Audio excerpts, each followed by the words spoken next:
మమ్మీకి చేప చూడు.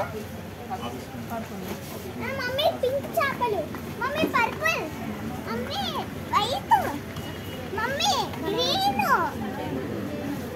కాను mummy black, mummy white, mummy red, mummy అదేంటది వైలెట్ అనుకుంటా. నువ్వేమనుకోవే.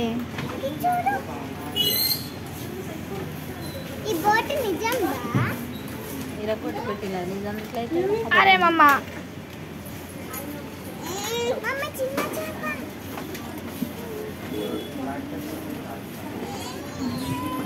అతి పెద్ద చేప ఇన్ ద వరల్డ్. కాకపోతే ఇది ఇంత దగ్గర నుంచి చేసింది.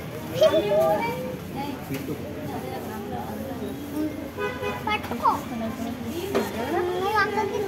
మళ్ళీ అక్క నాకు ఇస్తుంది. అక్కకి చేప చేడు.